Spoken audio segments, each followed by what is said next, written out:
Pessoal, eu estou aqui com o professor Vitor Raz, da Universidade Federal de Minas Gerais. Ele é médico, neurologista, e ele vai dar uma palavrinha sobre as contradições da ideologia de gênero.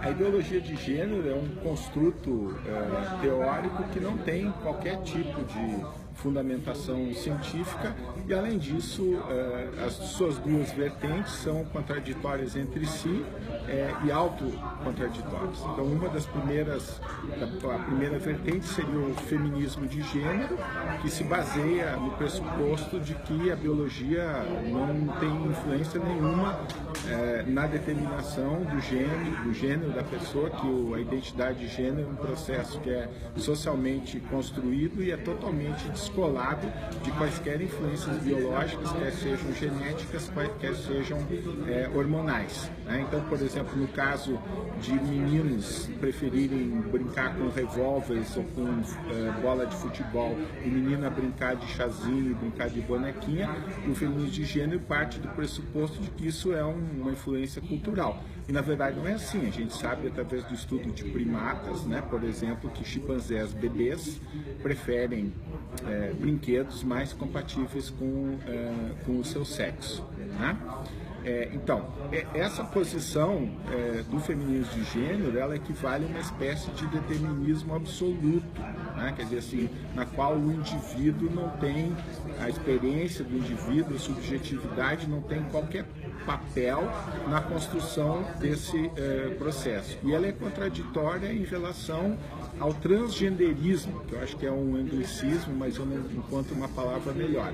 A ideia do transgenderismo é de que pode existir uma pessoa que tem um cérebro de um sexo presa no corpo do outro e que, portanto, essa pessoa teria o direito, como ela fica disfórica, ela se sente mal por causa dessa situação, ela teria o direito de fazer um tratamento hormonal, de fazer uma cirurgia para mudança de gênero, uma vez que mudança de sexo é uma coisa impossível, porque o sexo é definido cromossomicamente. E, além disso, essas pessoas requerem direitos especiais, ou seja, elas querem que o pagador de impostos financie esses tratamentos, que são tratamentos caríssimos. Então, eu tenho questionamentos do ponto de vista ético se isso é uma coisa aceitável ou não é aceitável, né?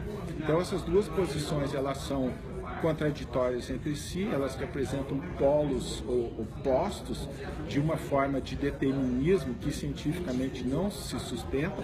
O comportamento humano e animal, ele é multideterminado, qualquer comportamento humano ou animal complexo, ele resulta de um processo bastante complicado de interação entre múltiplas influências genéticas e influências experienciais. Esse processo ele é indeterminista, ele é probabilístico, não existe esse determinismo absoluto que é postulado por essas duas vertentes da identidade de gênero.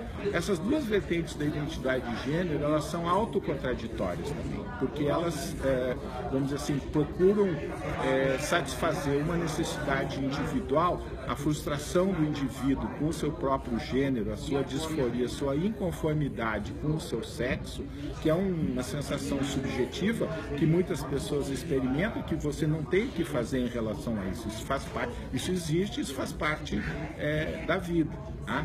Mas isso aí é totalmente incompatível com uma visão, né, do ser humano que, vamos dizer assim, parta do princípio de que os seres humanos têm uma vontade, que eles têm um livre-arbítrio, que eles têm uma capacidade de tomar decisões, de fazer escolhas, de perseguir objetivos na sua vida. Além disso, essa ideia, né, do cérebro de um sexo preso no corpo de outro, ela também é complicada porque ela envolve uma espécie de raciocínio tudo ou nada, como se existisse um cérebro tipicamente masculino e um cérebro tipicamente feminino, a não ser em casos assim muito extremos, muito raros, de doenças raríssimas. Isso aí não existe. Por que não existe? Porque existe uma variabilidade muito grande das características psicológicas. E existe sobreposição entre as características psicológicas dos homens e as características psicológicas das mulheres. Existem homens que são mais femininos, entre aspas, e mulheres que são mais masculinas, entre aspas. As diferenças intersexuais, as diferenças dos homens entre si, elas são maiores do que as diferenças dos homens em relação às mulheres. Então essa ideia, né, do cérebro de um sexo preso no corpo do outro, ela é uma forma de raciocínio estereotipado, ela parte de um tipo ideal que assim não corresponde a uma realidade objetiva. E isso não quer dizer que no caso da disforia de gênero não haja uma base biológica. Existe um outro transtorno que é chamado disforia de parte do corpo. Então existem pessoas, isso é uma coisa muito rara, a pessoa vai no médico e ela diz que ela está incomodada com o braço dela, que ela tem a sensação de que o braço não pertence e ela quer que o médico ampute o braço. Por causa disso, o médico vai fazer essa cirurgia de amputação. Então, existem alguns dados mostrando que a pessoa que tem essa disforia de parte do corpo, ela tem perturbações nas representações cerebrais do próprio corpo. Então, tudo no comportamento tem uma base biológica, mas o fato de que alguma coisa tem uma base biológica não justifica que você faça determinado procedimento que, vamos dizer assim, é impossível. Você não pode mudar o sexo da pessoa, porque o sexo é cromossômico, a pessoa tem lá XY, ela vai continuar sendo. Você pode modificar a anatomia dela. Você pode até mutilar, tirar um órgão, mas isso não vai mudar o sexo da pessoa. O homem vai continuar sendo homem, né? E aí a outra questão assim, por que essas pessoas têm que ter direitos especiais?